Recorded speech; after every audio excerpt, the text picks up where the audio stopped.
Assalamu alaikum. I hope you all are doing good. आज the topic that I have chosen is basically violence against women. And I'm sure आप में से बहुत सारे इस topic के साथ अग्री नहीं करेंगे क्योंकि there are number of people who think कि violence सिर्फ women के against नहीं होता. There are men who are equally, they are facing all these things. But yes, the ratio is more towards the female. क्यों मैंने इसको choose किया क्योंकि रिसेंटली मैंने सोशल मीडिया प्लेटफॉर्म के ऊपर एक फुटेज देखी जिसमें एक औरत ने सुसाइड कमिट करने से पहले की अपनी एक वीडियो बनाई हुई थी और उसके अंदर उसने शी वाज लाइक बाहर के कंट्री की एक औरत थी और उसने सब कुछ बोला कि मुझे पता है कि इसके बाद मेरे बच्चों के साथ क्या होगा, बट जितना टॉर्चर मैंने इन 8 सालों में बर्दाश्त किया वो अब मेरे लिए एक्सेप्टेबल नहीं है और मैं अपने फैमिली को सब कहती हूँ इसमें इन्वॉल्व होने के लिए, तो दे सिंपली से कि अब तुमने ही इन चीज़ों को मैनेज करना है. So I just want to say कि violence is basically it is, yes it is a physical force. So एक इंसान को आप इंजर करें, एक इंसान को आप हार्म करें, बट उसमें क्या होता है कि सिर्फ ये फिज़िकल नहीं होता, ये इमोशनल भी होता है, ये साइकोलॉजिकल भी होता है. और उसमें आप एक इंसान को उस एक्सटेंट के ऊपर ले जाते हैं जहाँ पे वो इंसान सुसाइड कमिट करने का सोचता है या बहुत सारी और नेगेटिव थॉट्स जो हमारी क्राइम्स होते हैं वो एट टाइम्स किसी ना किसी वॉयलेंस के रिज़ल्ट के तौर पर होते हैं कि शायद बचपन में कभी किसी बच्चे के साथ कोई ऐसा वॉयलेंट बिहेवियर रखा हो किसी ने और एज अ रिज़ल्ट वो उसके लिए इतना ज़्यादा डीप डाउन इतना ज़्यादा ग्रज रखता हो कि वो बड़ा हो के जब उसकी कैपेसिटी में हुआ तो उसने उसको क्राइम के फॉर्म में या कोई भी इंजरी के फॉर्म में उसके साथ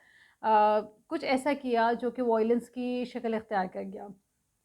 अगर हम बात करते हैं एक्ट्स ऑफ वॉयलेंस की तो there are multiple reasons. Physical violence में क्या होता है कि आपने किसी को थप्पड़ मार दिया, आपने किसी को पुश कर दिया, आपने किसी को मुक्का मार दिया, तो ये सब चीज़ें फिजिकल वॉयलेंस में आती है. चलते चलते किसी को आपने हर्ट कर दिया,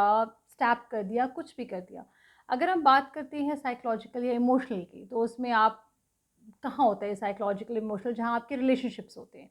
और उस रिलेशनशिप में आपने उस बंदे को फाइनेंशली इतना ज़्यादा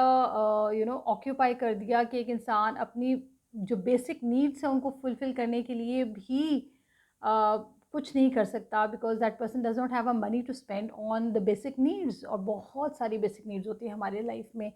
सो हम अगर वॉयलेंस में देखें ना कि उसके तो चेहरे पे कोई निशान ही नहीं है तो उसको वॉयलेंस नहीं है, वो बहुत अच्छा खाती पीती है. तो ज़रूरी नहीं है कि अगर वो बहुत अच्छा खाती पीती है या बहुत अच्छा पहनती है तो वो वॉयलेंस का शिकार नहीं है. हो सकता है उसको इमोशनल वॉयलेंस मिलता हो और उस इमोशनल वॉयलेंस के अगेंस्ट वो अपने अंदर इतना ज़्यादा इंतशार पैदा कर चुकी होती है कि उसको खुद नहीं पता चल रहा होता कि वो किस कैपेसिटी के अंदर जा रही होती है. हम डायरेक्टली इनडायरेक्टली कहीं ना कहीं वॉयलेंस को बहुत ज़्यादा पोर्ट्रे कर रहे होते हैं इन टर्म्स ऑफ चलते फिरते किसी ने कोई बात कर दी कि अच्छा जस्ट लुक एट योरसेल्फ, और ये जो तुमने एक्ट किया था या तुमने जो ये बात की थी क्या था, what did you think about it. So उसमें एट टाइम्स वो वॉयलेंट बिहेवियर हो जाता है या आप किसी को कोई एग्जांपल पोर्ट्रे करने लगे अपनी रियल लाइफ की in the middle of any meeting और डिस्कशन, तो आपको ये कह के चुप करा दिया जाए कि तुम लोग जो बात कर रहे हो वो तो जज्बाती है. बट जज्बाती बात के अगेंस्ट आप इस चीज़ को प्लीज़ सोचें कि क्या वो वॉयलेंट बिहेवियर तो नहीं, वो माइनर वॉयलेंट हो सकता है, मेजर वॉयलेंट नहीं है, माइनर वॉयलेंट है. वो उन रिलेशंस के थ्रू है जहाँ पे आपके मेल मेंबर्स इन्वॉल्व हैं और आप उस टाइम कुछ नहीं कह सकते. वो आपके भाई भी हो सकते हैं, वो आपके शौहर भी हो सकते हैं, वो आपके इन लॉज में भी हो सकते हैं. बट उसमें आप उस टाइम कुछ नहीं कर सकते, बट उसके अगेंस्ट आप अपने उन रिलेशनशिप्स के साथ एक स्टेप बैक ज़रूर कर लेते हैं क्योंकि वॉयलेंस होता है and that comes into violence against women. So अगर हम बात करते हैं फैमिली वॉयलेंस में क्या होता है कि ब्रॉडर टर्म है कि जिसमें आप फैमिली मेम्बर्स जो होते हैं वो छोटी छोटी बातों के ऊपर इतना ज़्यादा आपके अंदर इन्वॉल्वमेंट कर देते हैं कि अगर आपने आज खाना पकाया तो कल भी तो आपने पिछले हफ्ते भी तो आपने इसी तरह का खाना पकाया था. ये कोई खाना होता है? इस तरह से पकता है, इसमें ये चीज़ ज़्यादा है, इसमें ये चीज़ कम है. तो एक वॉयलेंट बिहेवियर होता है जिसमें आप इतना ज़्यादा एग्रेशन ले लेते हैं कि एज अ रिज़ल्ट आपको लगता है कि अब तो मैं ये करके रहूँगा, अब तो मैं खाना गलत ही पकाऊँगा. ये शायद बहुत माइनर वॉयलेंस है, बट येस है. मेजर वॉयलेंस में हमारे पास अटेम्प्ट केसेस में हमारे पास सुसाइडल केसेस आते हैं, हमारे पास इंजरी केसेस आते हैं, हमारे पास ऐसे केसेस भी आते हैं जिसमें औरतें अपने ही बच्चों को हार्म कर देती हैं सिर्फ इसलिए क्योंकि वो अपने शौहर या ससुराल वालों के साथ बदला लेना चाहती हैं उस बात का जो कभी उनके साथ ज़िंदगी में हुई होती है। और ये ज़रूरी नहीं है कि ये इलिटरेट क्लास करती हो, बहुत पढ़े लिखे लोग भी इस चीज़ को फेस करते हैं, सफ़र करते हैं, और ये सब चीज़ें होती हैं। अगर हम बात करते हैं टाइप्स ऑफ वायलेंस की, एज आई मेंशन कि फ़िज़िकल वायलेंस है, हमारा साइकोलॉजिकल वायलेंस है, निग्लेक्शन है। आपकी फैमिली के अंदर आप मोस्टली वाइफ्स ये चीज़ें फेस करती हैं, बहुत अच्छा तैयार हुई हैं, किसी पार्टी में जा रही हैं, येस सुनने वालों को ये लगेगा कि ये वॉयलेंस नहीं है, but yes this is in terms, in a lighter term, in a softer term, it is a violence, कि जिसमें एक इंसान को पता है कि मैं जितना मर्ज़ी तैयार हो जाऊँ, किसी ने कोई एप्रिसिएशन नहीं करनी, एज़ अ रिज़ल्ट वो खुद ही अपने आप को उस तरह से पोर्ट्रे करेंगी कि you know I am looking so pretty, या मैंने ये ड्रेस वहाँ से पहना है, या मैं वहाँ से तैयार हुई थी, या ये चीज़ आज इन है, बहुत सारी और चीज़ें। और उसमें domestic violence in a relationship, उसमें क्या हो जाता है कि मेंटल प्रॉब्लम्स शुरू हो जाती हैं। आप अपने स्पाउसेस को इग्नोर करना शुरू कर देते हैं, उसके अंदर आपकी अनएम्प्लॉयमेंट आ जाती है। आप अपने उस वायलेंट बिहेवियर के अगेंस्ट इतना ज़्यादा सोच रहे होते हैं कि आप अपनी जॉब की तरफ ध्यान नहीं दे पाते। एज अ रिज़ल्ट कभी ना कभी आपको कोई ना कोई लॉस सफ़र करना पड़ता है, आपकी एजुकेशनल आ जाती है, कि जिसमें अगर आप अपने बच्चे को बार बार बार बार एक ही चीज़ पे पिंच कर रहे हैं, पॉइंट आउट कर रहे हैं, तो वो बच्चा अपने एकेडमिक्स में, या even if that child is that person is an adult, वो अपने एजुकेशनल साइड पे बिल्कुल भी अच्छा रिस्पॉन्स नहीं कर सकेगा, क्योंकि तुम्हें लाइक फॉर एग्जांपल अगर आपने एक बच्चे को कहे जा रहे हैं कि अगर ग्रेड अच्छे ना आए तो ये हो जाएगा, तो उस बच्चे को लगेगा अगर ग्रेड अच्छे ना आए तो वाकई हो जाएगा, तो उससे वो काम ही नहीं हो सकेगा, वो मेहनत ही नहीं हो सकेगी जिसके अगेंस्ट उस बच्चे ने ग्रेड एक्चुअली अच्छे लेकर आने हैं। या फिर अगर हम बात करते हैं रिलेशनशिप,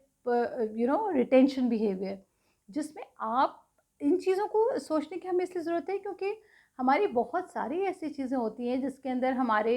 रिलेशनशिप्स अफेक्ट कर रहे होते हैं, या हिस्टोरिकल बैकग्राउंड है। कभी हिस्ट्री में ऐसा हुआ है कि आपके फादर आपकी मदर को मारते थे, या आपके दादा आपकी दादी को मारते थे, तो मैंने भी अपनी बीवी को मारना है।